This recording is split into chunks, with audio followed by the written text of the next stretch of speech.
Okay, before we look at the different rules for logs, first thing then is just there's a couple of special bases. The one that you have to worry about are base 10. So logs to the base 10 are generally written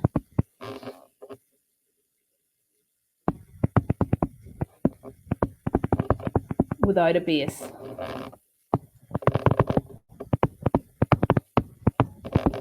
So if you see the log of x, that means the log to the base 10 of x. Okay, so just log on its own means that it's log to the base 10.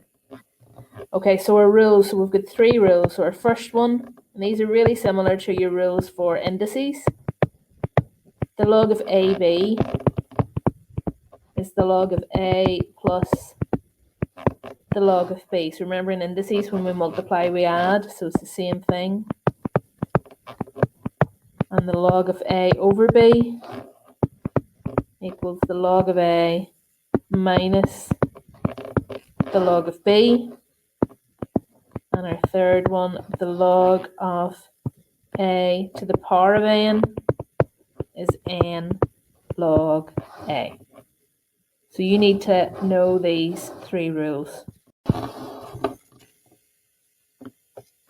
Looking at a few examples now.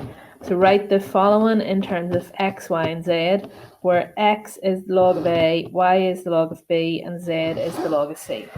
So our first one, log of BC.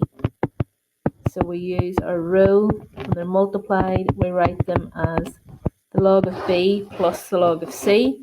We're told that the log of B is y, and the log of C is z, so we can write that as y plus z. Our second one, the log of C over B, that's the log of C minus the log of B. The log of C is z, and the log of B is y, so we can write that as z minus y. The log of A to the power of 7, we can bring that 7 down, so it's 7 log A. And we know the log of A is x, so we can write that as 7x. A wee bit harder then for D, the log of A to the power of 4 B squared over C cubed. So the first thing to do is separate it out using the first 2 laws or the first 2 rules. So that's when we multiply, we add, when we divide, we subtract. So we can write that as the log of A to the power of 4 plus the log of B squared, and then we're dividing by C, so it's minus the log of C cubed. And we can bring the powers down, so we get 4 log A plus 2 log B minus 3 log C. Then we know that log A is x, so that's 4x. Log B is y, so that's plus 2y. And log C is z, so that's minus 3z. E, the log of the square root of A over C. So first thing that we'll have to remember is the square root is the same as power of a half. Okay, so we can write that as the log of A over C to the power of a half. That's the same thing as the log of A to the power of a half over C to the power of a half.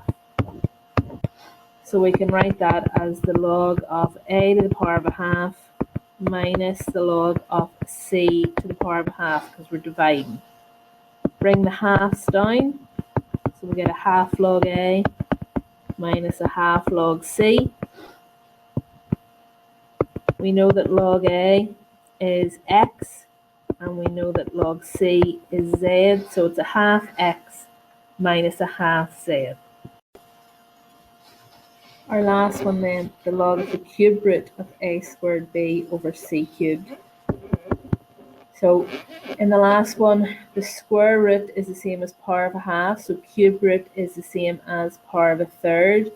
So we can do all of these letters to the power of a third. So we can write that as the log of A squared to the power of a third times b to the power of a third over c cubed to the power of a third. Tidying that up a bit, using your rules of indices, whenever something's in the bracket, we multiply our two numbers together. So that's a to the power of 2/3. B stays as it is, b to the power of a third. And then if we multiply 3 by a third, we just get part of 1, so we can just write that as c. Now we can separate them out. So when we multiply, we add and we divide, we subtract, then bring the powers down.